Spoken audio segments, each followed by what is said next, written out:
А волкособых можно зацеплить трохи? Ну, потом перейду вот плавно. Хочу про Григорьева Давай. вспомнить. Вот, кто знает или слышал, там идут линии Белат Григорьева, это самое Ингул, Беркут, это самое Куди у него, сука, была у Григорьева такая, наверное, от него, не помню, по-моему, от него Белат Григорьева знаменитый происходит. Вот. От Белада и Рады у Борисенка был знаменитый Буран, Рады и Яковлева, и Да, я знаю. этого. Так вот, по поводу волкособов, там кто-то мне тоже так и задавал вопросы у меня на канале. Ребят, лайка должна быть лайкой. Не мешайте туда волков и всю эту ерунду. То, что лайка должна идти, и как бы настоящая лайка, она должна идти и смотреть белочку, глухаря, медведя и лося. И работать более универсально. Да, там уже там что-то супер-пупер, но будут они работать этого. А эти непонятно волкособы. У меня такой... Вот у тебя был. О, был у меня. Я тебе расскажу. Это вообще привязывал так вот его, ходил, все время шугается. Ну, я держал дважды волка, у меня волчица жила и волк жил. И волка выкормила собака гончая, волчонка. Он вроде бы ручной был. Но седно такой же вот. И этот был. Все время боял. Ну вот, оно видно, когда вот волки были у меня, я видел. И это лайка. Есть чем сравнить. Да, есть чем сравнить. Это вот один в один. Кровь, волчья кровь, трусость вот это. Понимаешь, волка что спасает, что он трусливее зайца? Вот это осторожность и трусость. Поэтому она и у него и спасает всех, да. Вот. И я его отдал, он куда-то убежал в одного, там курей подавил, это, ну, одно мучение было и горе, это самое. И вот сколько ты его держал? У тебя год, по-моему, был. Да ты много, его пытался да, приучить. Да, и нифига, он не приучился. У меня бывало, был у меня барс, хорошая собака, и щенки. Барс был прирожденный охотник. А почему прирожденный охотник? То, что вот такие случаи были. Он что-то открылся вольер, они втроем в большом вольере стояли, и этот я потом поставил к ним, чтобы он привыкал, этот волкособ. А второй был от Дика Каменкова, он тоже был такой палевый, с черной мордой, его похож на Дика, босс. Я как-то раз днем что-то задремал, просыпаюсь, нету этих щенков, а был снег уже.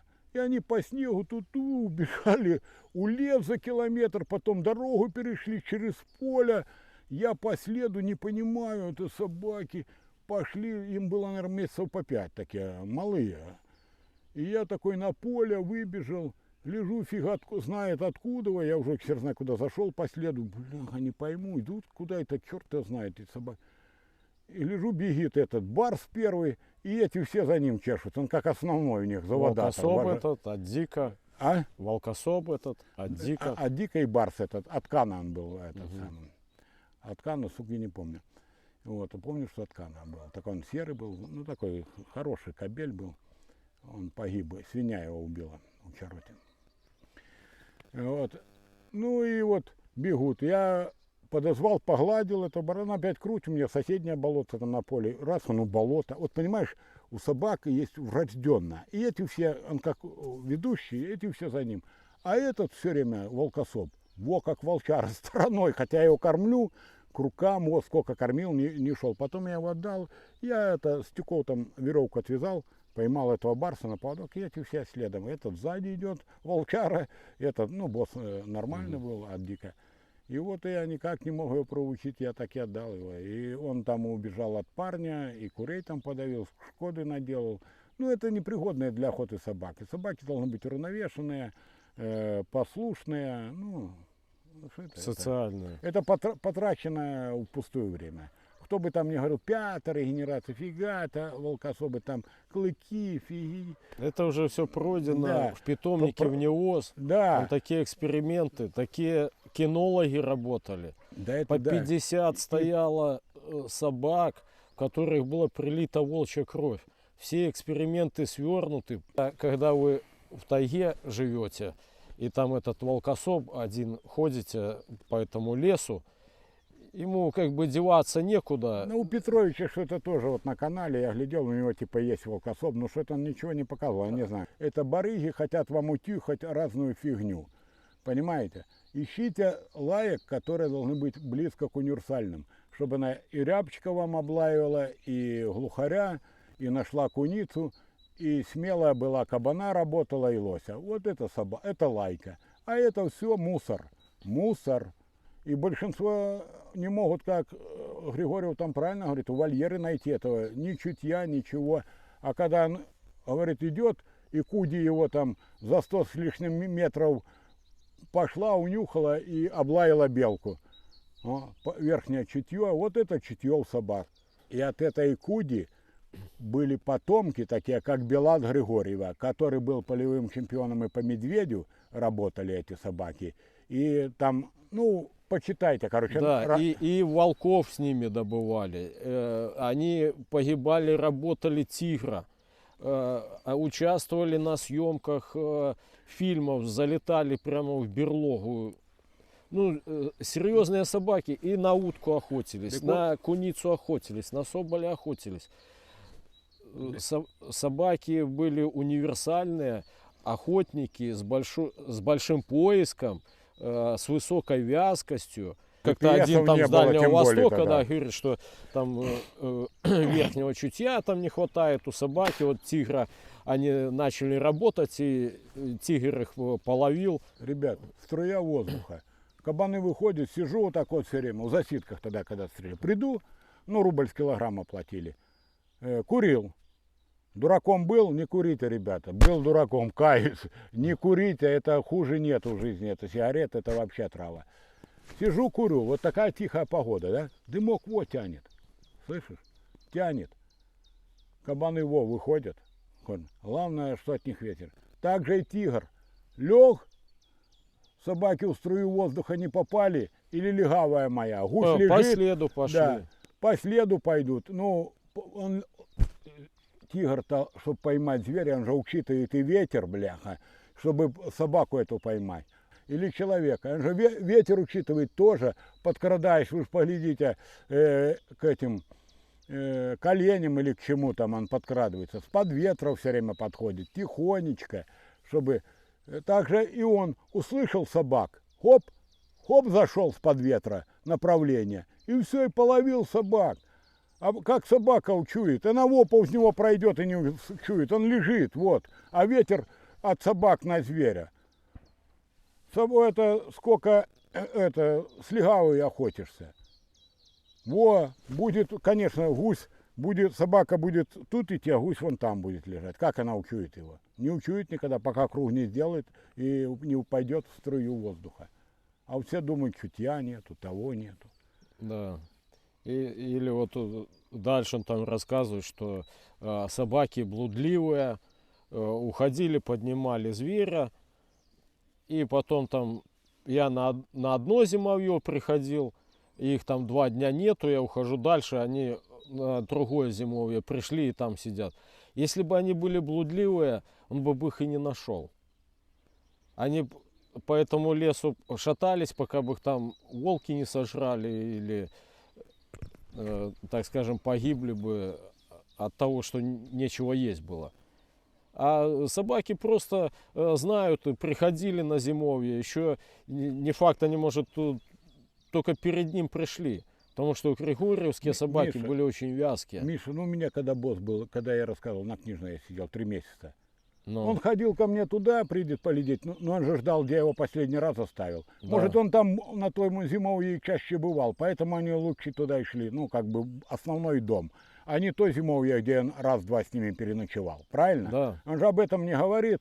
А собаки придут туда, где они чаще бывали, правильно? Как они будут считать, если я, например, пойду у соседа с ними переночую, пойду у другого конец дома переночую, а они жили у меня постоянно сюда, я приходил. Да куда они придут у меня с охоты? Конечно, придут сюда, правильно? А не к соседу.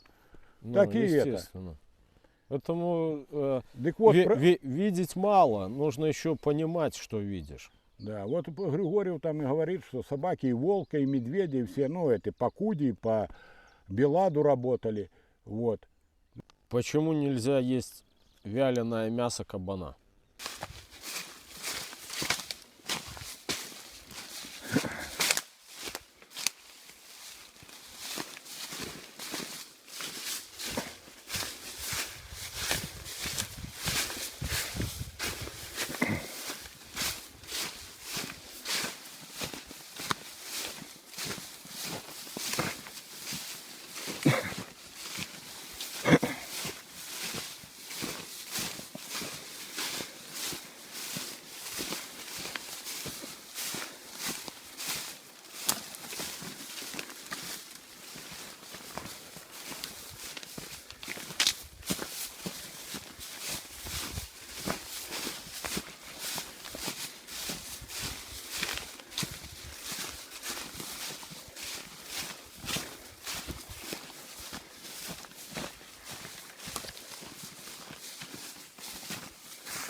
Блин.